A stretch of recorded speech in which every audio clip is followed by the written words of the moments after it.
Oi, bom dia, boa tarde, boa noite. Eu sou o Samuel e bem-vindos ao Anitunes. E hoje é dia de falar de suspense. Mês que vem é mês de Halloween. Por que não fazer alguns vídeos relacionados a isso? Começando com esse, uma lista sobre animes de suspense. Eu gosto de anime de suspense? Não, porque pra mim suspense e terror andam lado a lado, assim, me dão agonia do mesmo jeito. Mas se você é uma pessoa que gosta, assim, de ter o coração batendo a compasso de escola de samba ou de sentir adrenalina no corpo, eu acho que esses animes vão servir muito pra você. Vamos ao vídeo.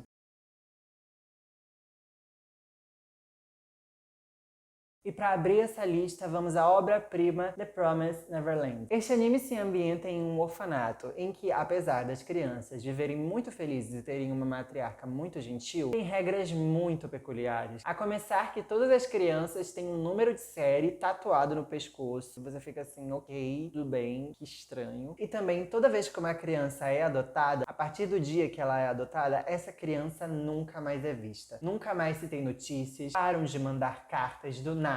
Então as pessoas que ficam no orfanato ficam sem saber o que aconteceu com aquela pessoa. Parece que ela sumiu do mapa. Além disso, tem uma regra que o portão que leva para o mundo exterior, para fora do orfanato, que as crianças cruzam quando são adotadas, elas são proibidas de passarem. Elas só podem ir para aquele portão e para o mundo lá fora quando são adotadas. Fora isso, não podem. Além disso, tem um cercadinho na floresta que cerca o orfanato que elas também não podem passar. Sem contar que essas crianças também passam por vários testes rigorosos de intelecto. E nesse contexto, 3 crianças do orfanato se destacam como as outras: Ray, Norman e a nossa protagonista, a Emma, que são os 3 mais inteligentes do orfanato. Daí um dia, quando uma das crianças mais novas foi adotada, ela esquece o bichinho de pelúcia, daí a Emma e o Norman vão até lá entregar. Eles passam pelo portão e quando eles passam, eles descobrem a verdade maligna por trás daquele orfanato. Elas descobrem que, na verdade, aquele lar delas é uma grande mentira, que aquilo não é um orfanato gentil e que o mundo lá fora é habitado por demônios, monstros horríveis, e que aquele orfanato não é um orfanato, é uma fazenda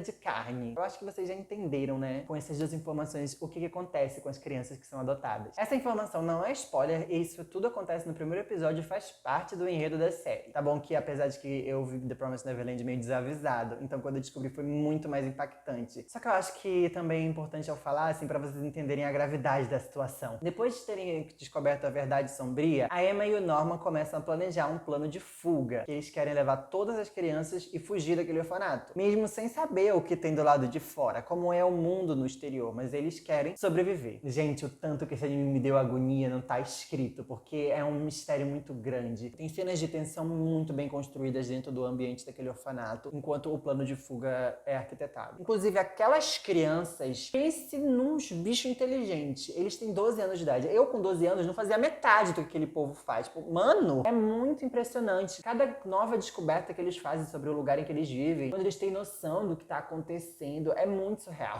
É cheio de plot twists, reviravoltas, é muito bem construído. Os episódios são utilizados de uma forma que te prendem o tempo todo, porque você quer saber se eles vão sobreviver, como eles vão fugir. Sério, a primeira temporada desse anime é um crime de tão boa. E infelizmente só teve essa temporada. Ah, mas Samuel lançou a 2ª temporada lá pra 2020? Não, lançou não. Se você quiser ver mais dessa obra, eu recomendo você acompanhar o mangá, porque, gente, te prende de uma forma incrível. O próximo anime da lista é, assim, um clássico aclamado, Death Note. Eu me sinto estranho em falar a sinopse de Death Note aqui, porque eu sempre achei que fosse um anime de conhecimento geral. Mas eu vou falar assim mesmo, né? Vai que tem gente aqui que mora numa caverna. Nesse anime, nós temos o Light, um estudante de ensino médio que é muitíssimo inteligente. Bate perto da arrogância. A arrogância, oi, tudo bom? Bate um pouco lá. E na psicopatia também. E um dia, quando ele tava andando na escola, ele encontra um caderno que nesse caderno está escrito Death Note. Daí ele descobre, após receber a visita de um deus da morte, que toda vez que você escreve o nome de alguém naquele caderno, a pessoa morre. Você pode até escolher como essa pessoa vai morrer, mas é certo assim que a pessoa vai morrer. Pode ser de um ataque cardíaco, um acidente esmagado por um elevador, sabe? É nesse nível. E depois desse jovem inteligentíssimo, que, como eu disse, né, bate na porta da psicopatia e do ceticismo, encontra o caderno desse, o que você acha que ele faz? Ele sai matando todo mundo. Quer dizer, todo mundo não. Ele sai matando criminosos, assassinos, ele brinca de Deus, basicamente. Eliminando pessoas que ele acha que a sociedade não precisa. É óbvio que mesmo sendo assassinos e criminosos mundialmente procurados que estejam morrendo, a polícia em algum momento ia começar a investigar. Porque, tipo, são assassinatos em massa. Então, temos que descobrir o que é. E é aí que começa o mistério. Eu acho incrível, assim, como é pra descobrir quem é o maldito desse Kira. Porque, tipo, os detetives, eles sambam de uma forma que vocês não têm noção. Uma atenção o tempo todo no ar. Eu acho impressionante que esse anime consegue fazer umas cenas tão pívias, terem uma construção, assim, uma adrenalina, um drama tão grande. Tipo, aquela cena do Light escrevendo no caderno, matando um monte de gente. Você fica, gente, por quê?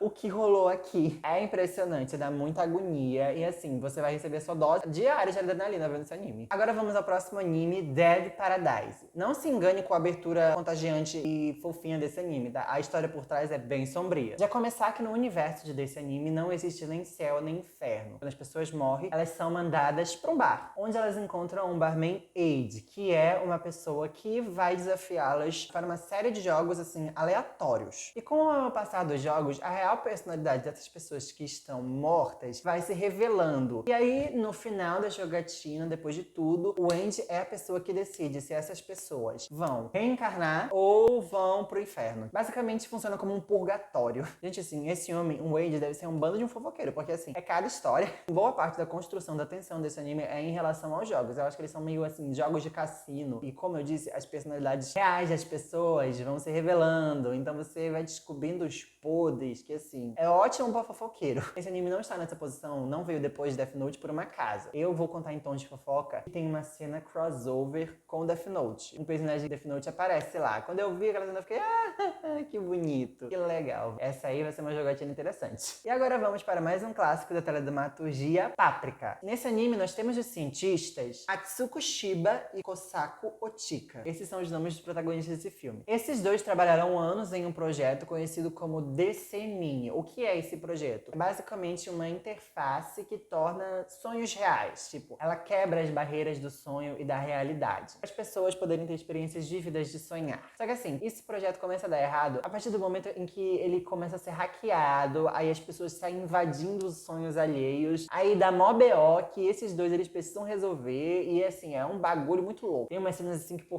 parece que foram umas drogas pesadas pra escrever, mas é muito bom, muito lúdico. Eu achei incrível. Você aí que tá vendo esse vídeo deve estar se perguntando, eu acho que eu já vi essa sinopse em algum lugar. Interface que torna sonhos vívidos. Dá errado, hackeamento, não sinto que já vi em algum lugar. Não era aquele filme Origens, de 2010? Pois então, realmente, esse filme é uma cópia esfarrapada de Páprica. Eu acho assim um absurdo quando Hollywood faz isso. Então eu vou deixar claro aqui, a origem, a história é uma cópia, é uma fraude. Cometeram um crime, basicamente, fazendo isso. E agora vamos ao próximo anime dessa lista, que assim, eu não tenho certeza que é um anime de suspense, porque quando eu fui fazer o roteiro desse vídeo, eu não achei em nenhum lugar. E eu não entendo por que não falam mais sobre isso, porque assim, eu acho uma coisa, esse anime muito interessante, quando eu li o mangá principalmente, que é Shadow House. Se liga nessa sinopse. Uma casa linda em que é habitada só por nobres. A casa se chama Shadow House. Esse nome é muito autoexplicativo, porque as pessoas, os nobres que moram nessa casa, são sombras. Sim, assim, eu não tô nem brincando, são literalmente sombras, caras pretas feitas de fuligem. Já começa estranho aí. A coisa vai ficando mais estranha quando você descobre que esses nobres, eles têm as chamadas bonecas de vida, tipo Living Dolls. São bonecas meio que assistentes, elas são meio que empregadas da casa, que cuidam da limpeza do lugar e auxiliam os seus donos, digamos assim. Limpam os quartos dele, porque aquele povo são sombras de fuligem, então eles sujam tudo. A protagonista desse anime, a Emilico, é uma dessas bonecas, só que a mestra dela ainda não passou por um certo rito de passagem que os moradores da casa passam. Então, assim, elas não saem do quarto, elas não sabem nada do mundo ao redor delas. E aí também é outra coisa que deixa o anime estranho. Esse anime tá aqui como suspense, porque assim, eu comecei lendo o mangá. E o mangá começa com os fillers. Então, o tempo todo eu fiquei me questionando, tipo, mano, o que está acontecendo? O que lugar é esse? Por que é assim? O que há? Principalmente porque, tipo, já foi claro assim que eu vi essa sinopse, mas no anime vai ficando cada vez mais claro que essas bonecas assistentes não são bonecas de verdade, são pessoas, tipo, pessoas reais, de carne e osso. Então, misturado com isso, você fica também se perguntando perguntando, gente, o que aconteceu? Quem deixou essas crianças assim? Como elas chegaram nessa posição? E quem são essas sombras? Por que tanta fuligem? O que está acontecendo? Sabe, você fica com várias dúvidas na cabeça, o que te dá vontade de acompanhar, porque você quer entender. E assim, mesmo descobrindo o porquê, ainda tinha muita coisa que eu não entendi. Então dava vontade de continuar lendo. Então por isso eu acho que vale a pena conferir essa obra, porque ela vai te prender o tempo todo. O anime já tem atualmente 2 temporadas pra você ver que realmente rendeu. Só que eu não vejo ninguém falando sobre, eu não entendo por que não falam sobre essa obra-prima. É isso, eu espero que tenham gostado dessas minhas recomendações. Queria pedir pra vocês se inscreverem no canal, caso ainda não sejam inscritos, e ativarem o sininho das notificações, porque aí vocês vão saber toda vez que eu postar vídeo novo. Também me sigam nas minhas redes sociais, o TikTok, o Twitter e o Instagram, estão todos linkados aqui na descrição. Eu vejo vocês na próxima. Bye!